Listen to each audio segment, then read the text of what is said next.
Hello and welcome to LaRosa Reads. I'm Denise LaRosa, and today I'm going to do two things with all of you book lovers. First, I'm going to give one-sentence reviews of all of my January reads, and second, I'm going to share with you my February hopeful reads. So I am a long-winded girly, and I figured what better way to challenge myself with my January wrap-up than to give you one-sentence reviews of all of the books that I read in January. So what I'm going to do for you first is to share with you how many stars the book received from yours truly. Next, I will give you a one-sentence review that I already have typed up because there's no way I could do this without being prepared. The first book that I finished in January is What Cats Want by Yuki Hatari. I gave this book 5 stars, which would be easy for me to do because I am a cat lover, but I have to give you this review. This book is a must-have for every cat owner. This engaging and informative guide is the perfect blend of practicality and charm. The next book that I finished in January is titled Hidden Potential by Adam Grant. This book received 4 stars from me, and I view it as a solid research-based read that delivers inspiration without surprises, offering steady motivation rather than groundbreaking insights. Next up in January was Real by Kennedy Ryan. I gave this book a glowing 5 stars. It is a deeply moving romance that masterfully balances love, humor, and richly developed characters, making for an unforgettable reading experience. And then there was Weyward by Amelia Hart. This book also received 5 stars from me. I feel that it is a powerful, multi-generational story that celebrates feminism and the enduring strength of women through time. Via audiobook, I listened to White Tears, Brown Scars by Ruby Hamad. This book received 4 stars from me because I view it as a critical sociological examination of white feminism's impact on women of color, though its dry delivery could have benefited from a more narrative-driven approach. And the last book that I read in January is titled Death of the Author. This was my first Nindi Okorafor read, and it received 3 stars from me, the lowest review out of all the books I read in January. I feel that this book is a novel juggling multiple layers with intriguing moments, but an uneven execution that ultimately felt like too much at once. So there you have it, friends. Those are my January reads, and that is my review, my one-sentence review of each of those reads. Next, I'm going to share with you some February hopefuls, and because we're already well into the month of February, you best believe that I've already been on a reading journey. I've been listening to Protecting Whitney by the late great Whitney Houston's bodyguard, and one of them, I should say, because I'm sure she had many. And I am currently, as of the recording of this video, in chapter 6, and I'm listening to it via audiobook. I am just intrigued, mesmerized, and drawn to what I feel is a very authentic, raw, deeply emotional, and deeply emotionally connected story, a real lived experience that this bodyguard had with Whitney Houston. He had the job of protecting Whitney Houston, perhaps arguably at the peak of her career. And although he saw it as a job, he also became deeply emotionally connected to this phenomenal human being. He truly loved her as a person and felt very protective of her, not just because he was hired to be that protective person in her life. I'm learning new things about her. I'm getting new insight, not only into Whitney Houston, the person, the woman, but I'm getting insight into her circle and how they impacted the outcome, the ultimate outcome of her life. It is something else indeed.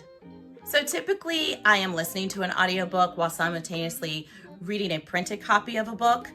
A different book. I should be more clear about that. I should be clearer.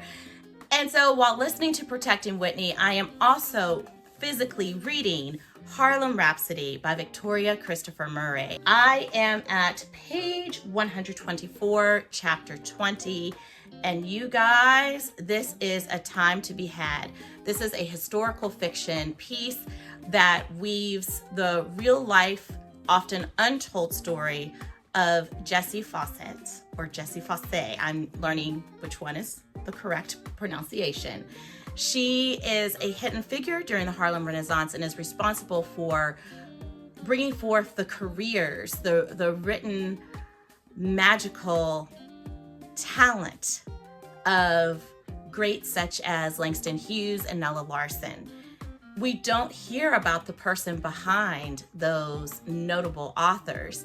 She is the person behind those notable authors, and she had a very, let's say, complicated relationship with W.E.B. Du Bois, according to this piece of historical fiction. I am already wanting to do a deep dive into her life and read and research and learn more about her. I want to read her novels. I'm really curious to learn where the truth ends and the fiction begins with this piece. I think a sign of an extremely talented historical fiction writer is if we can't tell where the truth ends and the fiction begins, because it's just so interwoven. I love this book. I am so enthralled by it. I know, I'm just anticipating that it's going to be one of my favorite reads of the year already, and I'm not even halfway through. What else will I be up to this month in terms of reading? I will show you.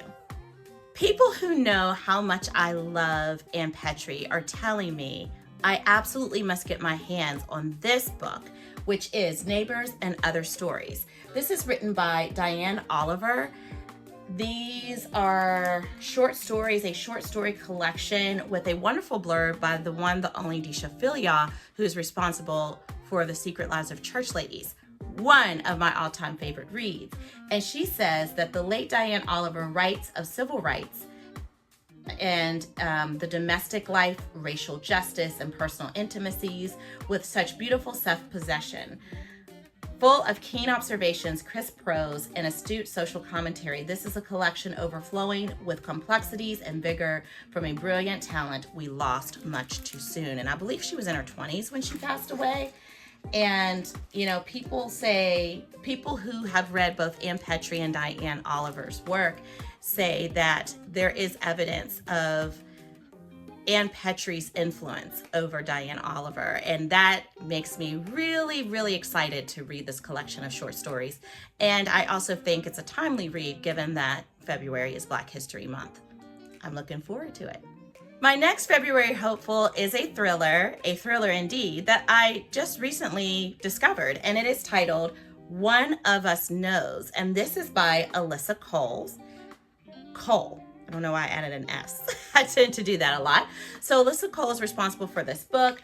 I know next to nothing about it, but I know that we are dealing with an identity disorder, which already gives you thriller vibes. You know they're going to go into some dark places. I tend to not want to know a whole lot about thrillers before I read them. I think that's part of the thrill. So if you have read this book, let me know in the comment section, but don't give me any spoilers. I still want to be surprised.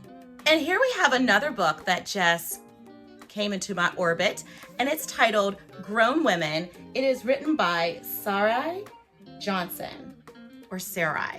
This is set in the 70s, and I love the 1970s. While I'm an 80s baby, I feel like I was born in the wrong decade. I love all things 70s, from the music to the fashion, just to the overall vibe. So Charlotte is 18 and pregnant with her daughter, Corinna, when she flees her privileged upbringing, seeking refuge from her cold, troubled mother, Evelyn. She lands in a tiny town outside Nashville without a plan.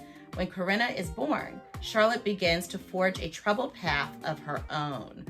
Okay, but when a teenage and headstrong Corinna gives birth to her own daughter, Camille, Charlotte's life is changed. So we've got some generational stuff happening here. She is transfixed by the beautiful, intelligent little girl and promises to give her grandchild the best childhood she can.